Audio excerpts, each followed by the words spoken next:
Hello everyone, আজকে আমার মায়ের হাতের পাবদা মাছের দো পেঁয়াজার রেসিপিটা শেয়ার করব। ফার্স্ট হচ্ছে মাছগুলোকে ভালো করে ধুয়ে ক্লিন করে হলুদ গুঁড়া, মরিচের গুঁড়া এবং লবণ দিয়ে মেখে মাছগুলোকে ভেজে নিতে হবে।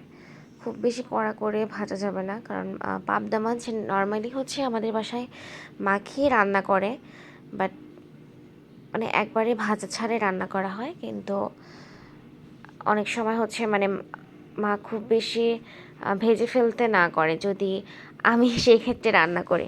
সো মাছগুলোকে হচ্ছে খুব বেশি ভাজা যাবে না, তাহলে মাছের টেস্টটা আসলে চেঞ্জ হয়ে যায়।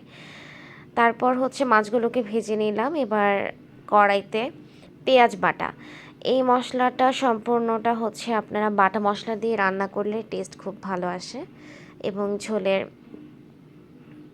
ঘনত্বটাও খুব ভালো হয়। তো এখানে হচ্ছে পেঁয়াজ বাটা প্রায় হাফ কাপ পরিমাণ দিয়ে দিলাম।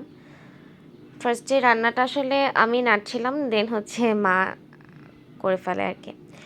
তো এই যে মা এখন হচ্ছে পেঁয়াজ বাটাটা হচ্ছে তেলের মধ্যে কষাচ্ছে, ভেজে নিচ্ছে আর কি।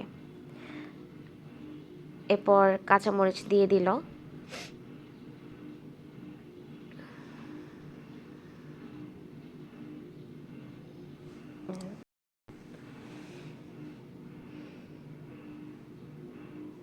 এরপর অল্প একটু রসুন বাটা দিয়েছিল মাঝখানে, দিয়ে সেটাকেও ভালো করে ভেজে নিল তেলে। এরপর একটা মশলা ইউজ করলো, সেটার মধ্যে হচ্ছে হলুদ গুঁড়ো, মরিচ গুঁড়ো, ধনিয়া গুঁড়ো, জিরা গুঁড়া। তো একটা বাটিতে পানি মিক্সড করে মশলাটা দিলে তরকারি কালারটা খুব ভালো আসে। এটা আমার দাদির একটা ট্রিক্স। আমার দাদিকে সবসময় দেখতাম রান্না করার সময় হচ্ছে সেই গুঁড়া মশলাগুলোকে এরকম পানি দিয়ে গুলে দেন সেটাকে ইউজ করতো।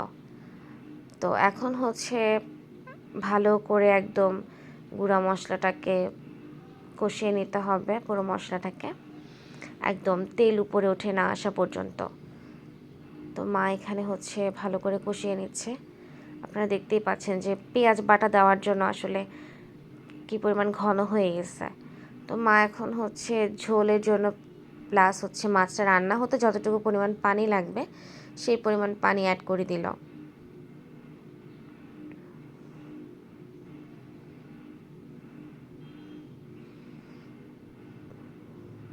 এবার পানিটা বলক আসা পর্যন্ত কিছুক্ষণ ওয়েট করবে, মানে একটু গরম হওয়া পর্যন্ত। তারপর হচ্ছে মাছ ভাজা মাছগুলোকে দিয়ে দিল।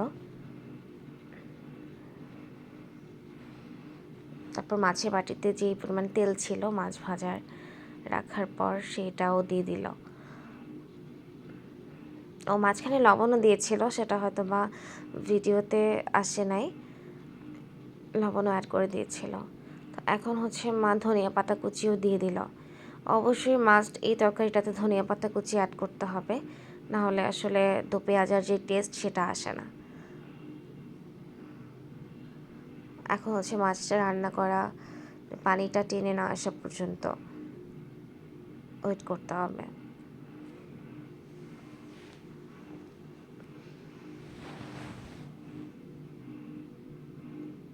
মাছটা পানিটা বলক উঠে আসছে।